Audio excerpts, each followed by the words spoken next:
Keep your radio dial right here. You're locked into the hottest news station on the planet. Hot 702.5 in FM sound. Blazing today's hip-hop, R&B, and pop music. Keeping your radio on fire. Bringing you the hottest, realest, riskiest talk shows live 24/7. Live on hot7025fm.com.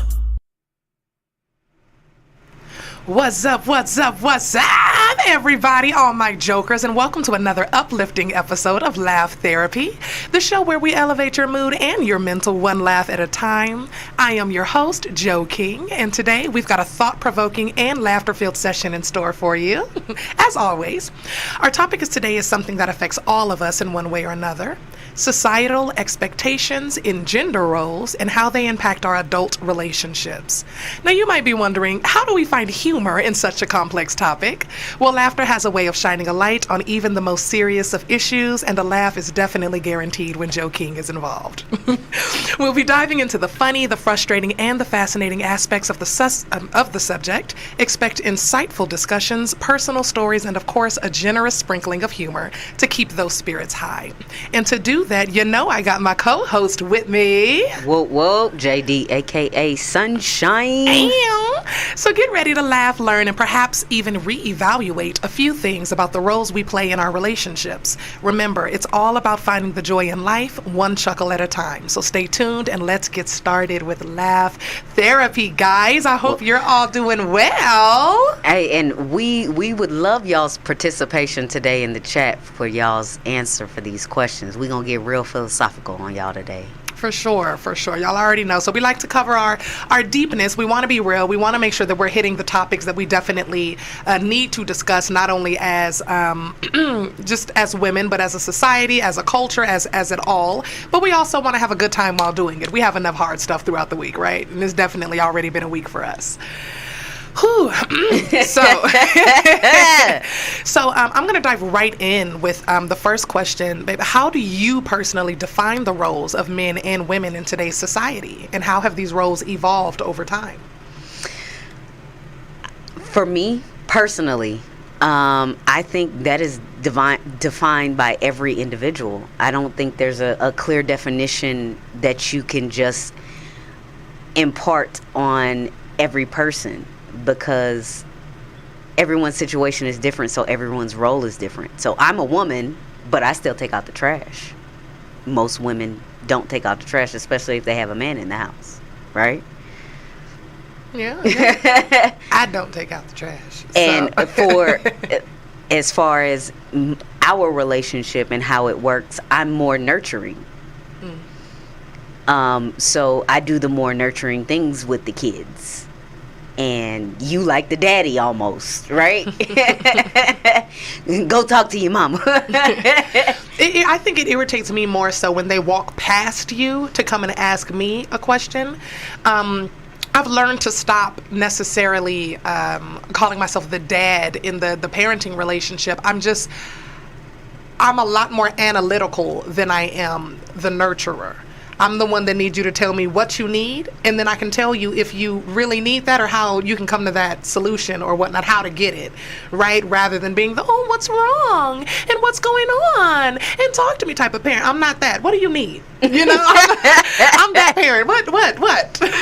So, but yeah, as far as roles, as far as men and women, I feel like there are some things that most people would agree on. So I wouldn't necessarily say everything is defined person to person. I feel like there are some things that roles, the majority would agree that is a specific role for a male or for a female, which is why we have gender roles. Right? What I was gonna say also is that there are certain things, because physiologically men and women are different. So I'm not gonna men, they're going to be expected to do things that are attached to their strength most of the time, right? And those aren't really going to change. Like, you're not going to expect a woman to get under your hood and change your oil if it's a heterosexual relationship. You're not going to turn to your wife and say, honey, I need you to go change that oil. right? Just because of the physiological differences between Right. men and women. So I think those are kind of standard, but it's not to say that we couldn't do it either. I don't expect even the best WNBA player to be able to compete at a high level in the NBA. It's just the physiological differences that we have as far as men and women. I can't wait to see it. I can't wait to see it. These new breed of children that That we're is having, true. I cannot wait to see whose little girl ends up in the NBA dunking on y'all sons. I can't wait to see it. I'm going to be in the But you know front they're row. going to try to say all kinds of stuff about her. And I'm going to be in the front row with a sign. Whoever's child it is, I'm going to be in the front row with a sign supporting your baby. Okay? She's got a fan in me. Okay? You got a fan in me. But yeah, I would say as far as me personally defining the roles, I still have some traditional beliefs. So I'm someone who I am a protector. That's me. No matter who I'm with, my family, people that I care about, I am a protector. But I've noticed that when I am in a group of men, I 100% expect to be protected. Even though I can protect myself. I'm a pretty strong woman. I'm 6'2". I can, I have a voice about myself. I can stand up for myself. I can, tell someone I'm not interested. I can do all of those things. But I don't expect to have to if I'm standing next to my brother. I don't expect to have to if I'm standing with my husband. I don't expect to have to if I'm standing with my best friend and it's a big ass dude standing beside me. There are times where I feel like it's also a way for you to be disappointed, because there are times where I've been standing there expecting a man to step in for me and he's looking at me like, we don't ride that tough, right? Like, I don't know you like that. And for me, whether I'm with someone that I really fuck with that tough or not, if I see that you are in an uncomfortable predicament, or I see that you can't stand up for yourself the way that I could in that moment, I'm in there. Yeah, I'm stepping in there 100%. So I think that my expectations, as far as me personally with the roles, I still have some traditional beliefs that a male definitely should stand in if he sees, to protect a woman and a child. I believe that women should step in to protect children, no matter what. I don't care whose child it is. If they're in danger, it's my child for the moment. Okay? So I don't know. I feel like, but as far as how they've evolved over time, I think that the egos of men have become more audibly fragile, in my opinion. I feel like back then they didn't say that, they didn't vocalize things, and they didn't have to vocalize them because they were needed. Men were needed back then because women couldn't have bank accounts. I was going to get into that in one of those later questions. Oh, yeah. Women couldn't have bank accounts until like the 70s or 60s. Women couldn't do a lot of jobs, like all of that. So a man was needed. Yeah. People could discriminate against women and not give them a house or a roof over their head, not give them a job, not give them their insurance or medical, or, see them or things of that nature without their husbands or without a man present. Up until, not too long ago. Because they was a property, exactly. basically. So now that men are no longer needed, we're starting to see a lot more of those egos become fragile. Because it's like, well, if you don't need me to, if you won't listen to me, or if you won't do what it is that I say, then protect yourself. Is kind of what I feel it's become. Oh, that's how a lot of men feel. And I feel if like you won't listen to me and do what I say, then fragility fund yourself. So I feel like men have become very fragile. Is how it's evolved. Some men have become very audibly fragile over the years. We're looking at the comments, y'all, so y'all can go on and let us know if you agree or disagree. Hey, y'all, Jazzy, Keely, hey, y'all. Do a little banter. All right. So can you share a perspective on double standards that exists regarding expectations for men and women in relationships? I think one of the biggest expectations was in the past when I was in hetero relationships was for me to be nurturing. I'm not that. I'm not a nurturing person. I'm a get over it person, because I get over things pretty quickly. If it's not something that can't be recovered from, like a death in my family, I'm pretty good at just being like, well, that happened, what's next, right? And I understand that other people aren't that way. But I also feel like don't try to change that I am this way. You can't force me to care about shit that you care about. And I'm not going to try to force you to not care about it. I completely am okay with you caring about it. I understand that this is hurtful for you. I understand that you are having an emotional situation. And I will sit here and I will listen and I will allow you to vent. And I will be here for you in any way that I can. But understand that I'm looking for a solution in my head. I'm planning out how to fix this problem. I'm not about to sit here and cry with you. That doesn't help either one of us. Now we both say. And sometimes that's what people want. Is they yeah, just sometimes cry. they just want. I'm okay with you crying. It's when you looking at me crazy because I'm not crying too that it becomes a problem for me. I'm not sad. I'm not sad about it. That wasn't my grandma. You know, like I'm like I don't know what to tell you about your situation. That sounds like it sucks, but you know I can give you these things that helped me heal through the loss of my grandmother. You know, I can make you laugh and tell you funny stories about when I went through what it is you're going through. You know, I can do that. But if you're expecting me to mirror your emotions, you're going to be disappointed every time. Yeah, you will. Every time. I was going to speak to the other side of it. So one of my good friends from high school, shout out Joe Kane, he stayed at home with the kids and his wife went to work. And I feel like that is something that is frowned upon, especially in the black community where the man stays at home. But he has always been a nurturing soul. So I can see why he made that decision to stay home and take care of the kids when they were younger, because he's a very nurturing person. So I know he loved on them babies daily and made sure all of their shit got done to the way it was supposed to. My daddy said a man that don't work don't eat. Not saying he didn't work, because he's always been a hustler, but he was primarily the one at home with the kids. Yeah, so, I mean, and I have an aunt. She's not nurturing at all, but she know how to work, though. Let me tell you, make some money, right? She know how to work. I can though. She ain't gonna miss work. She ain't gonna miss work for shit. It don't matter what is happening. Her daughter was about to go into labor. She was like, she called her sister and was like, look, she might be going into labor. I need you to go ahead and come pick her up because I got to go to work. Oh no! I got to go to work.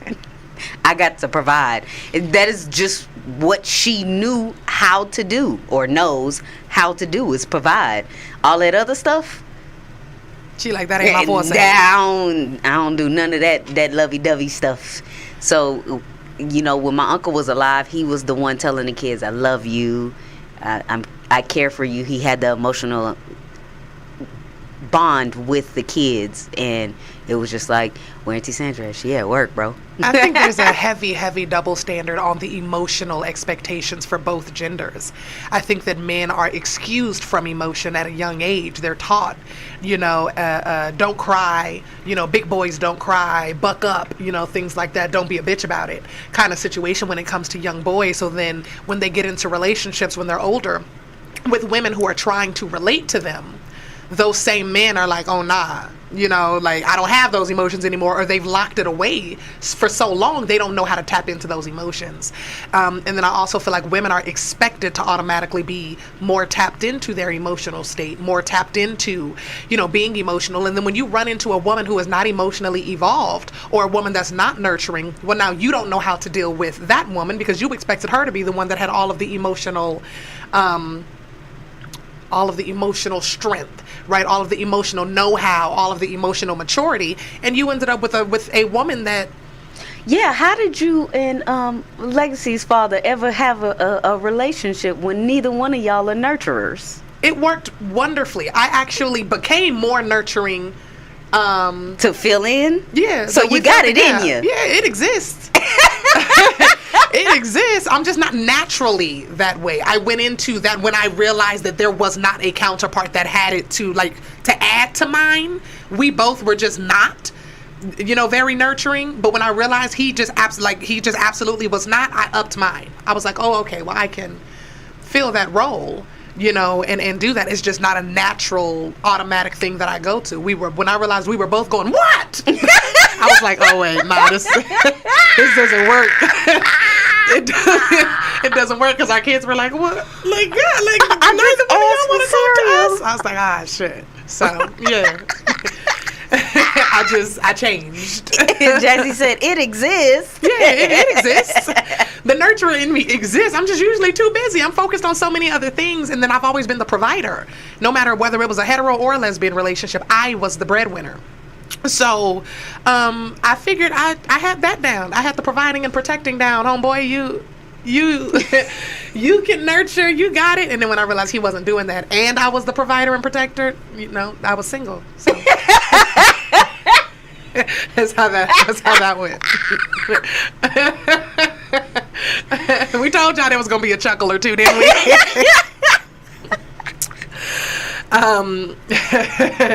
He's doing very well now in life. Good for him. I couldn't wait that long though. In your opinion, how important is understanding the historical context when discussing gender roles and societal expectations?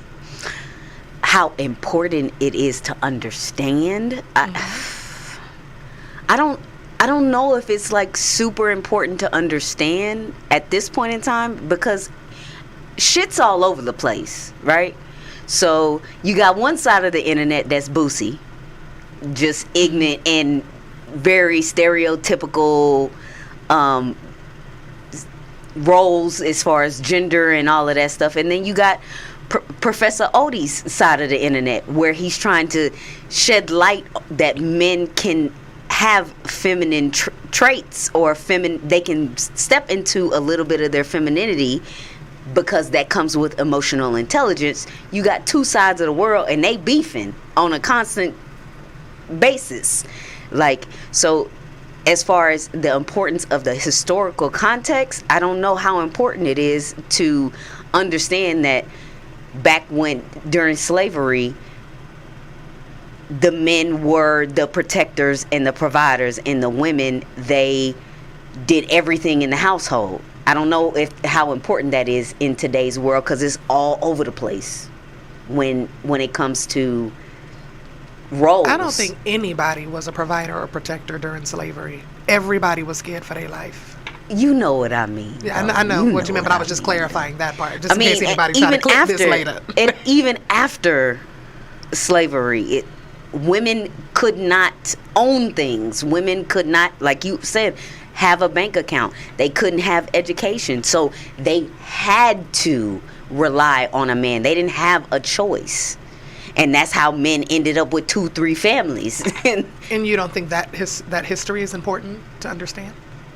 I'm just saying, in today's era, it's all over the place, because we have one side of the world that is trying to focus on emotional intelligence, which steamrolls into gender roles in the household.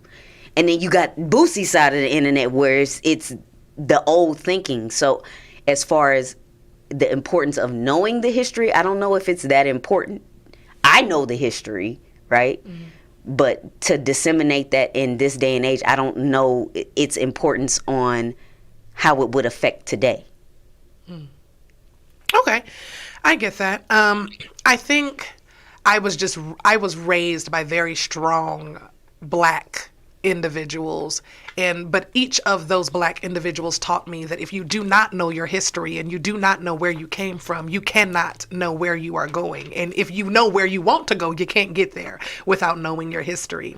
So to me, I think that is very important for you to understand what happened back then, so you can prevent it from happening again.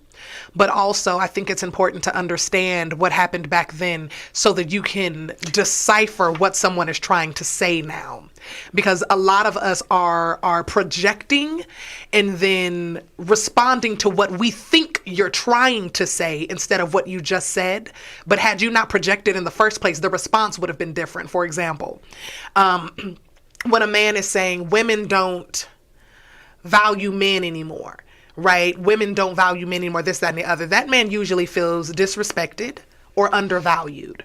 And what he's saying is he would like a woman who respects the fact that he's doing whatever it is that he's doing, no matter how minuscule that shit is to the woman, right? He would like a certain level of respect and to feel valued. But instead of saying, I don't feel respected or valued in this friendship or in this relationship, he'll say some shit like, women don't value men anymore, or women are so disrespectful to men now, making it this big blanket general statement and placing the blame on the woman instead of taking accountability, because you ain't even acknowledged what your actual emotion is yet. You haven't even acknowledged what it is that you're feeling. You automatically placed the blame on her and said, it's your fault that I feel this way. And that's not true, sir. That's not true. So I feel that understanding the history helps you understand what it is someone is trying to say to you today. In my opinion, my point of view on that is I totally agree with that sentiment, but that's not always how it's used. People use the prior history of roles to say that's what we should be doing today, and it's like. But that wasn't the question. No, but what I'm saying is you say look back at the past so we can figure out how to fix it for the future. I'm saying that's logical and how it should be, but that is not how it's disseminated. It is disseminated in a way that, that's how it used to be. We need to get back to that. That's how it should be. That's why I was saying I don't know if it's that important, because people use that to say that's how it should be now. Does that make sense what I'm saying? Yeah, I understand what you're saying. Yeah. And my cousin Richie said, tell you cuz I'm ready to be a house husband. I feel that. I feel that. Oh, yeah. Patriarchy can go to hell. We all agree with that one, Jazzy. So, yeah, I think that if everyone used the history in that manner to see how we can be better. But even for the people who feel that it should go back to those traditional values or whatnot, I still feel like they're placing the blame on the other gender instead everybody of utilizing the understanding of why the other gender had to evolve. Right. So I feel either way, for me personally, I feel that the historical context is important when moving forward, because if somebody were to bring it up the way that you just said and said, because historically, women used to blah, blah, blah, blah, blah. Knowing your history is how you're able to combat that. Knowing your history is how you're able to say, actually, the reason those women were the way that they were is because they had no choice but to listen to the man that was in the house or be homeless. Right. But is that going to change their perspective? Because we both feel that way. No, but it may help you change your spouse. The fuck? It help you change the relationship that you're in. Yeah. Well, I know with the evolved, how we are evolved, that we wouldn't put ourselves in a situation with a person like that, even if we weren't together. I'm just talking about for the just everyday person who doesn't think that way. That's what I mean, is how that information can just be used in the wrong way. That's all I was saying. What role do you think cultural influences play in shaping our views on gender roles and relationships? Well, I think it plays a major role. Major role. Even in the music. Major key. Even in the music. If you listen to the evolution of our music, I was just talking to somebody, I was actually just thinking about this the other day. But this Skinny Red, Fire Red, what's her name? Is it Sexy Red? Maybe it's Sexy Red. The Ski girl. Right? There is no one on this earth that can convince me that mainstream media and the music industry actually believes that baby is talented. There is no way that you can convince me that they looked at her shit and was like, oh, that's the one, when there are all of these neo-soul artists who are blowing up on YouTube, who are doing real talent, people who have been in this game underground for a while, and that's the one that you picked to represent black women, right? Come on. Like, I feel like they're trying to get us to latch on to a certain idea of our culture and convince us that there's a certain way that our culture looks and a certain way that our culture does things, and they're getting it wrong. I just wanted to state that. But yeah, you had to tell everybody that. I did. But it's I like feel they're trying to balance the powers. It's like Ari got too high, Jasmine got too high. We got to bring the ignorance back. Right. We got to balance the scales. We have these artists that are becoming more conscious, that are becoming more lyrical, and they're elevating us spiritually, and they're talking to our hearts and our minds. And then they have people like her, and they like, yeah, this the one. What? There ain't no goddamn way, right? Even I grew up on like India Ari, right? Erykah Badu, Jill Scott, Lauryn Hill. We had those. Now, granted, you still could have been listening to TLC, Destiny's Child, but even what they were talking about wasn't what these girls are talking about nowadays. Granted, we had they was dropping dimes. Right. I don't want no scrub. They was dropping dimes. All the women who independent. We was on a. They was still dropping dimes. We got two up. We got two up, we got two elevated, we got two uplifted, and now they're trying to bring us down a peg with a couple of these artists that they are making mainstream, because there is no way in hell that you can convince me that my coochie pink, my booty hole brown is a banger. It's not, y'all. It is not a summertime, ooh, get it down song. It's not. Wait, huh? Yeah, she got a song that say that. It's like, I'm out of town, something thugging. So I don't know, but I know it says that her front is pink and the back is brown. Is what I've recalled from the song, and I was just like, I'm sorry, I don't recall asking for that information. I saw Issa Rae saying that was her favorite song at the time a couple months ago. I remember that now. And she was like, it's my ratchet anthem or whatnot. And we all have one, and that's fine. But I do feel like it's there's an agenda to it. But as far as cultural influences, I think the music, for one, shows the difference in what our values are. I feel like white women are raised to be wives, and black women are raised to be independent. I feel that country songs speak to the delicacy of a woman and why they love that woman. You know, her beautiful soft hair, her beautiful blue eyes, her beautiful curves, her da-da-da-da-da. They're still uplifting and elevating on that side of the spectrum when it comes to music. And then you come to ours and is, fuck that bitch. You know? Bitch trying to holler out, fuck me. No, fuck that bitch. You know, and it's a bop, it's a vibe, because we've always been able to make a bop, create a vibe. But I feel that culturally we are not taught to respect, elevate, and love our women of color, right? We have to fight for that. And we fight for it growing up, fighting for our respect, fighting for our independence, fighting for our this, that, and the other. We don't get to be soft as women. So black men automatically they're looking for softness, so they end up, a lot of them, end up looking at other races because those women are raised and able to be soft, whereas we are raised to be able to survive without a man. It's a soft girl era. It's a soft girl era. We're raised to be able to provide for ourselves. We're raised to be able to take care of ourselves and our children, as though that man that we made those children with is already calculated in our minds as disposable or replaceable. We're raised to be able to fend for ourselves. And although I appreciate the fact that I was raised by strong black women and that I am myself a strong black woman, I deserve to be able to operate in femininity. I deserve to be able to operate in softness. I deserve that, right? So I feel like culturally we're not, we are less likely to encourage our women to be soft, and that's unfortunate. Look, I stepped into this about a year ago. The only thing masculine about me is my clothes, y'all. I be crying. She do, y'all. She did. And some of the comics say that they're like, oh, you know, you can just get dressed to blah, blah, blah. And I'm like, she's way more girly than me, y'all. Don't let this dress fool you. Like, I might have on a dress or she got on a suit, but she gonna be the one that got her feelings hurt, and I'm gonna be the one ready to fight. Like, we don't look like what we gonna do. I am done being tough, okay? Mm-hmm. I am soft.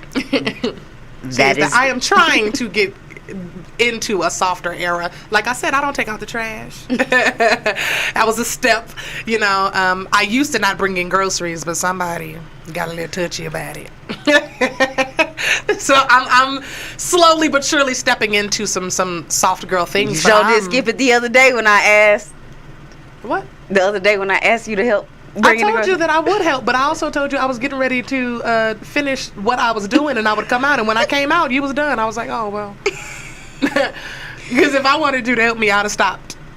Oh yeah, see, Keely know what it is. I am a big softie, y'all. Big baby. Yeah, I'm a big baby. Thank you, mama. But for me, I looked at it when it mentioned cultural influences. I looked at it as actual culture. So like the African culture, like the men, all they literally do is provide. They go to work. They don't change no diapers. They don't do no bottles. They don't They don't do none of that. They go to work and pay the bills and make sure everything is taken care of. And the women, they do everything else for the kids and the house and take care of all of that stuff. And then you have like Hispanic households. Everyone in a Hispanic household, so if they have 5 kids, all them kids gonna stay in the house. Well, all the girls are gonna stay in the house until they get married. They're not allowed to move out because everybody's working and everybody's gonna provide for this particular household. It ain't no reason for you to go and get your own place or space when you got a place and space here, and we can all build and make our money. Yeah. Make our money together. That's why they can pay for weddings out of pocket, because they just stacking a lot of those families in growing Hispanic up in Texas culture. with a lot of the Mexican population there and it being a safe haven, I was told that they live together that way because a lot of the people that are in the home are illegal and cannot get their own spaces. They're still waiting to get their stuff together, and then once you get your paperwork and whatnot, they still make it really difficult for you to get your own place. So keeping their money in house is smarter until you have enough money to buy your house and get married and whatnot, rather than yeah, but as far as the girls go, they don't let them out the house. I had a student who did some work for me back in the day, and she would say, yeah, my parents, they're not going to let me get my own apartment. And I'm like, girl, you are 20. What are you talking about? You can't have no friends over and none of it. I was like, it's good to have your own space and your own experiences. And she was like, no, they're not going to let me do that. Everybody like stays in the house until they get married. It works for them, and I mean, like, it's almost the same thing with white people. Not exactly the same, but everybody culturally has their own influences as far as it goes with roles, I think. What do you think we'll do with the kids when they graduate high school? What do they want? Get the fuck out! No, I'm just playing.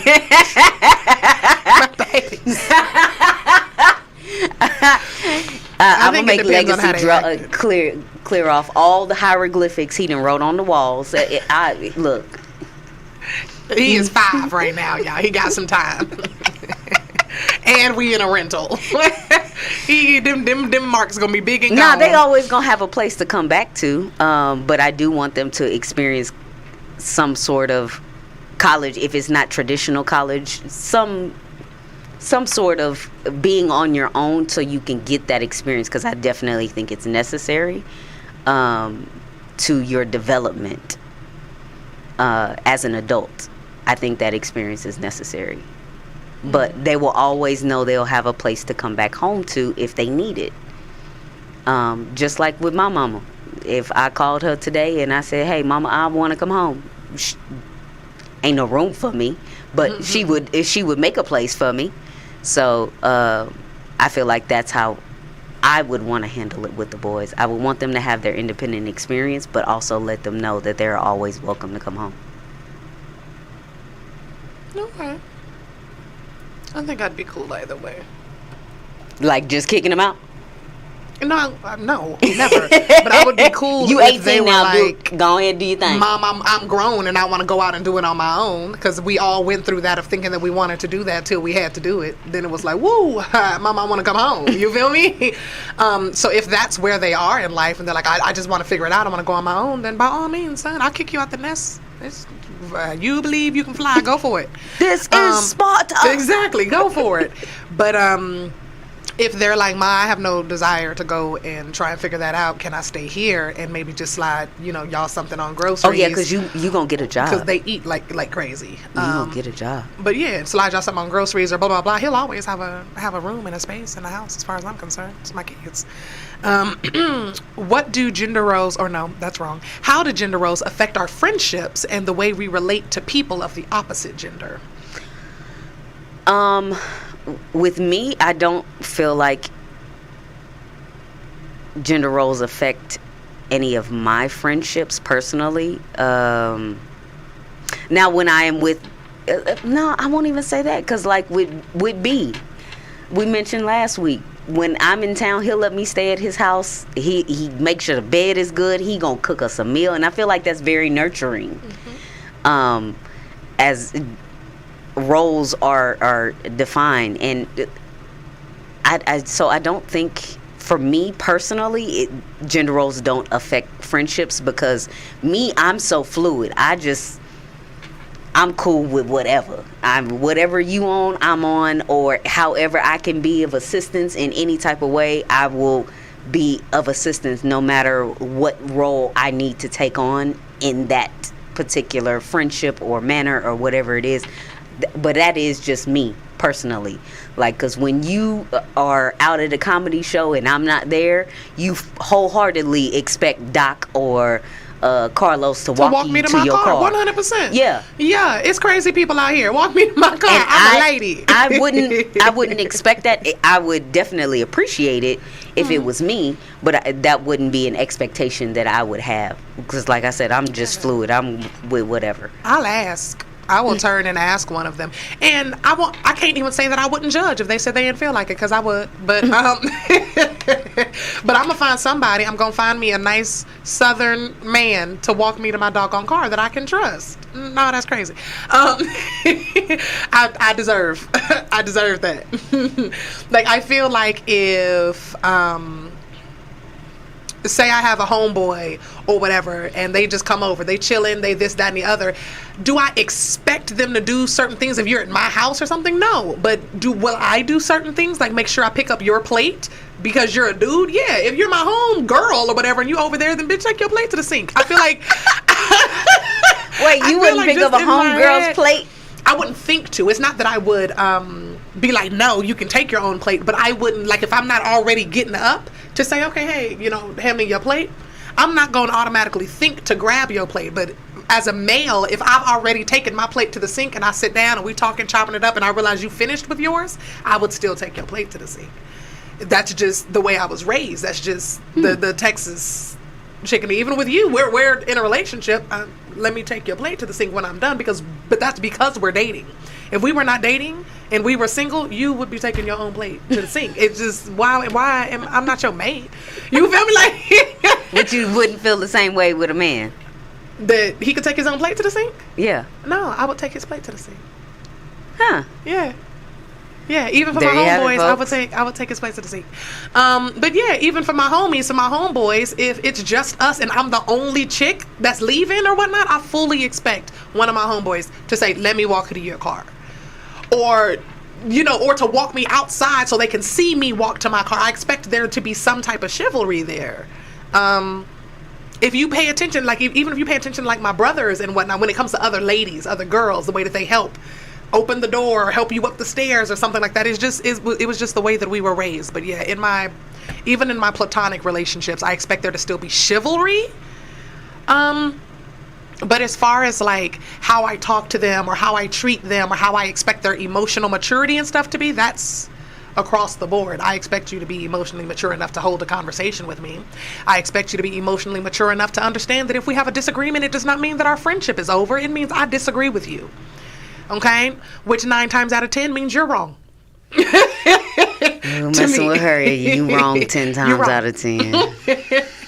You're wrong. We disagree, and you're wrong. You got the evidence. Right. Receipts. You're wrong. But yeah, I feel like everything else is fluid, but I still expect, as far as gender-wise, there to be some type of chivalry there. I still want to feel safe and protected with my male friends. And if there's a female that's disrespecting one of my male friends, I fully expect them to expect me to step in, because I am. Yeah. I 100% am, so yeah. It's crazy though how you would expect certain things, and I'm surprised. So like if you're walking and there's a man next to you, you would expect him to open the door for you. Yes, I would. Wholeheartedly. Yes, I am surprised when they open it for me too. Yeah. Really? I'm surprised. It's got to be some deep-seated something I need to work out in therapy. Yeah, but, why would you be surprised but also in the same token, I would open the door for them. I don't care necessarily about that. Like, I'd be like, he ain't open the door. But it wouldn't, like, for something... For me, it's a character clock. My Gagi taught me to peep it as a man's character. If a man cares about you... But a lot of men are intimidated by my outward masculinity, right? That's a them problem. I know, exactly. I don't disagree with that. But so that is why I guess my brain has computed it to be surprised when a man opens my door or does something chivalrous for me. I'd be like, oh, thank you. I turn into a whole like little Southern belle. Oh, thank you so much. You're able to embrace a different level of softness, right? Chivalry. They keep saying like, oh, women don't respect us. You're not doing the respectable shit, sir. you ain't doing the stuff that made it easy to respect you. And that's what I need. I need men to understand. Oh, that was not. Did you see? Clean it up. Yeah, it was a problem. Juicy mouth over here. I'm sorry. Go ahead. What I need men to understand about masculine women is we don't want to be men even yet and still. Now, there's some that might. I'm not speaking for all of us, but we still appreciate when you treat us like you would treat your girl or you would treat your mama or your sister or your cousin. We still appreciate that. So I just had to throw that little nugget out there as well. So stand up for us the other day. Yeah, they still a lady. Yeah, we still ladies. So have you ever felt pressure by societal expectations regarding your gender role in a relationship? Can you describe that experience? Yes. I feel like dudes wanted me to be more girly. I want you to be more girly. You want me to be more girly. White. I didn't ask for this. I'm with a gangster, y'all. I didn't ask for these, baby, because I'm a thug. Okay? I didn't ask for this. I am very analytical. I'm very get to the point. I am very solution based. If you tell me your problem in my head, you're asking me to solve it. You're asking me to come up with a solution. And it took me being in a relationship with her to realize that she ain't always looking for a solution. Sometimes she just wants to be held. You know, sometimes she just wants to cry that shit out. And to me, that's a waste of time. Right? She is not lying. To me, crying it out is a waste of time when we have a solution. Right? I'm like, oh, we could just do this and fix that. It took me realizing that just fixing it doesn't change the fact that the initial aspect of it hurts. Right? And I had to sit back and go, oh, your feelings are hurt. Right? Because I was like, what the fuck are you crying for? It's all I kept thinking. You're not hurt. Like physically, there's no blood. I don't understand. Right? Y'all, I be crying. And if nobody died, I don't understand. You know, like I was like, what's all of these human emotions are confusing as shit. I don't understand. And I don't know if that's because I am feminine presenting but more masculine up here, or if it has more to do with me being autistic. And just not understanding why you don't want the solution and to move on. You got the double whammy. Yeah. So sometimes I don't understand why you won't just take this solution and move on. I don't understand why the tears have to be involved. And I think that confused a lot of men when I was in hetero relationships, because they expected me to be the one who would cry. I remember this one time, my son's dad was so mad at me, and he's a Gemini. So he was trying to get a response out of me. So he calling me everything, and there's a fly in the studio, and it is triggering my sensory. Sorry. He was trying to get a response out of me because his feelings were hurt. And I could see that his feelings were hurt, but he was trying to hurt mine. And he was struggling. He was really struggling. He was calling me every name in the book. He was trying to say, well, fine, go and, what did he say? Go be a hoe then or something? And the thing is, I was hosting a game night. Yeah, I was hosting a game night, and one of my exes showed up. You don't say that to a fire sign. Right. Boy, is that you giving me permission? Don't play with me. I can show you better than I can tell you. One of my exes showed up to one of my game nights, and me and this ex dated like before we were adults. We dated when I was like 15, 16 years old. There was no love left, like none of that. Like we were kids when we dated, but we've been cool ever since then. And I had mentioned to him that we had dated, back in the day. And he didn't want him at the game night, so I tried to text him and tell him, hey, don't come. But he was already there. He was already pulling up. He was like, I'm in the front yard. Like, yeah, dead ass. We just walked in. And I looked up, and he was there. And I was like, well, I didn't have a problem with him being there. He's not disrespectful. He dapped him up, said hey to him, and went on about his business. None of that. But my guy was upset or whatever. So he's trying to trigger me. He's trying to say, well, you invited him. You must have wanted the attention. And I was like, no, I invited everybody. He knows a lot of the people that I talked to, considering that we went to the same high school, right? Which is where we dated. So he knows a lot of these people that are at the party. So it made sense for him to be here because he is a part of this social circle. He wasn't going for that. It was you know, go be a hoe, then you want to go and talk to all these dudes. And I was like, all these dudes? You just named one, bro. That's one. Who the rest of them? Who all of them? Name them for me, right? So that turned into an argument. He tried his damnedest to get me to cry, honey. And I sure did pull my blanket up to turn over and go to sleep. You talking to yourself at this point, sir? Like, I know myself. 1, I know I'm not talking to that guy like that. 2, I know I'm not a hoe. 3, you and your feelings, and you're refusing to acknowledge that your feelings are hurt. You are instead trying to place blame on me. And I was like, you have to be in your feelings, right? But I feel like they expect me as a woman to, rah, and I don't argue. I don't argue.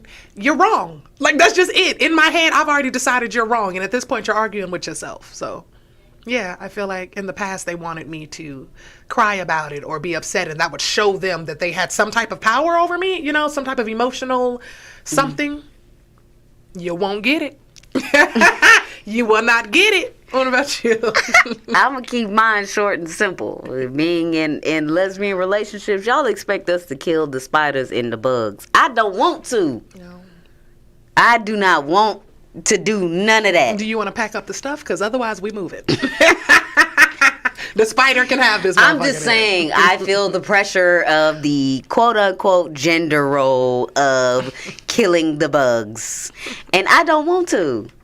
I'm trying to be soft.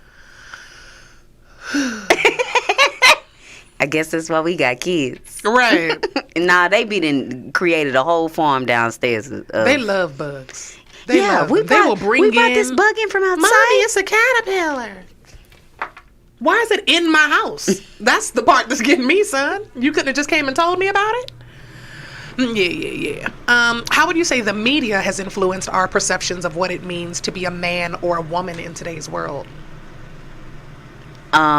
It goes back to what I was saying earlier. I think we have one side of the media that's trying to push having emotional intelligence and trying to push that it's okay to feel your feelings and you need to go to therapy and deal with all of your, because everybody loves to use this word now, your triggers, and it is promoting mental health.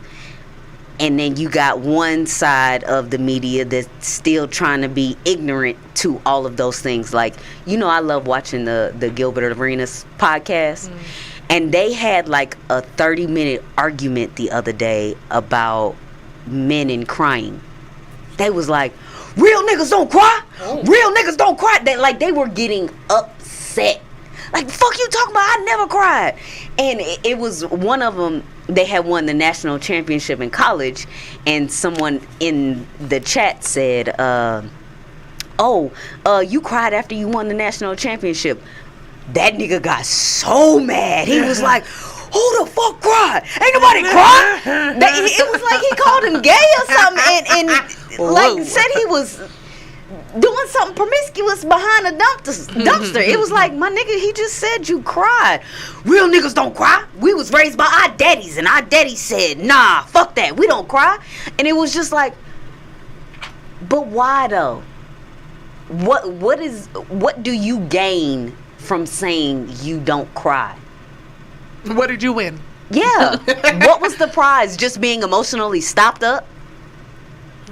I've been there before. It is not fun. Emotionally constipated. Yes, I was emotionally constipated. And it is not fun at all. So I don't understand why that's a prize. Now she cry because it's Thursday. You better tell somebody. Look. They just be flowing. And I be sitting in the living room like this, y'all.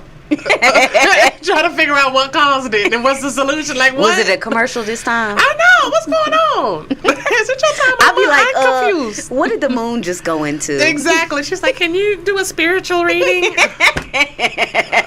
I know what the fuck your problem is.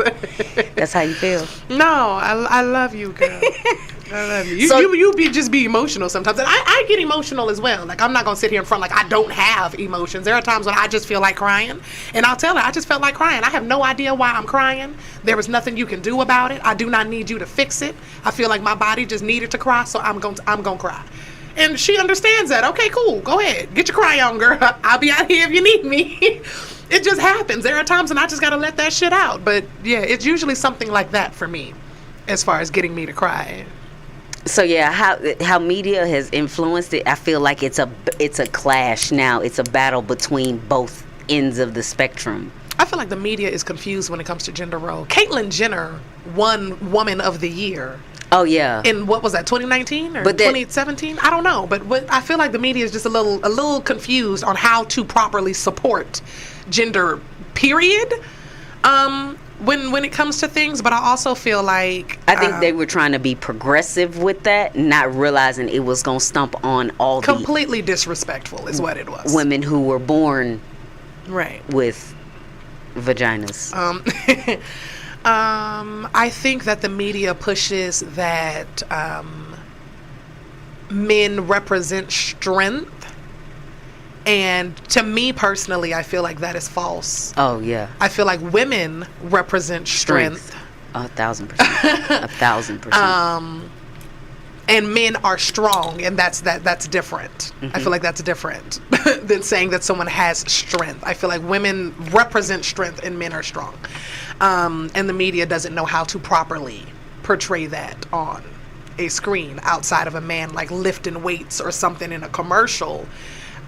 Strength should be associated with women. So that's what I feel. I feel the media, as far as influencing perceptions of what it means to be a man, I feel like they're still very much so pushing the patriarchy. A lot of even commercials that have to do with women are centered around our periods and us in the kitchen for no reason. I don't know. You about to do a Nike commercial? I am. But a lot of commercials that are centered around women or parenting are shot in the kitchen. Or what did I just say? What was the other one? Period commercials. Oh yeah, period commercials. I mean, but can they really use a man for a period commercial? No, but how many period commercials do we need? They gotta keep marketing. But the way that they're marketing it, really. Ain't nobody joyful to be on their doggone cycle. Oh, yeah. Ain't nobody playing tennis just because they freaking feel like it on their fucking period. Don't nobody do that. Nobody's out here doing that. And I can still swim. Why would you? Is the question. Why? What is this commercial? So you want them to keep running the same ads? I feel like I want them to run one real ass ad, okay? This gets the job done. It's an easy application. A plastic application, not that cardboard shit that hurts, okay? It's very absorbent. They still have cardboard shit. In the military, women still use them. They put them in our boxes for the military, the cardboard doggone tampons. Absolutely the fuck not. That's who needs all those commercials, okay? Send them directly to the United States Army. God, dog. But yeah, Tampax Pearl. Nobody is skipping like this on their period, okay? I want a commercial that shows me what the fuck happens when you sneeze, okay? Okay? Make it real. I want a commercial. Put it in and cough. Or cough. Yeah, put it in and fucking cough. That's a tampon commercial. Playing tennis. Who? Oh, God. We are coiled in a doggone fetal position in our bed with heating pads, and you sitting here talking about some, let's go play basketball. Nobody. Who does that? Nobody. Absolutely not. That's what I feel like the media is missing. Some realness when it comes to commercials for women. Because ain't nobody doing that. We're just supposed to be so happy about the bullshit. Oh, man, y'all. That is hilarious. Sorry, if they made tampon commercials the way they were, like, to portray what actually happens, it would be a lot of horrified men in the world. There would be a lot of educated men because they still don't understand what a period really is like that. That's how I feel. Yeah, because back to the crying thing on the Gilbert Arenas show, one of the girls asked, so you didn't cry when none of your kids was born? He was like, cry for what? I wasn't even there. Damn. Right. God damn. God damn. Tell me you ain't shit without telling me, my guy. Alrighty, guys. I hope we are getting ready to wrap up here, but I hope that you guys enjoyed this episode of Laugh Therapy. Definitely leave your comments. Let us know your thoughts on the questions that we asked. Engage with us. We love to see your comments when we wrap up here. These questions were designed to foster meaningful discussions and explore various perspectives on the complex topic of gender roles and societal expectations. I do hope that y'all got a couple laughs with us, a couple giggles in, and of course, your mood and mental were elevated. I hope you guys got educated in some things, whether it was about us or about gender roles. And we hope that you, of course, will continue these conversations with your family and your friends to gain a better perspective of where they feel on it, of where they stand on it, specifically the men, because we did not have a man counterpart to speak to about this particular topic today. Next week's I will have my mommy on here. Yeah. My mom is going to come and talk with us. We are still panning out which topic we want to cover for sure, but you guys will get to meet my mommy and hear her perspective on a lot of things, and just hear from the person who raised me. So that should be fun.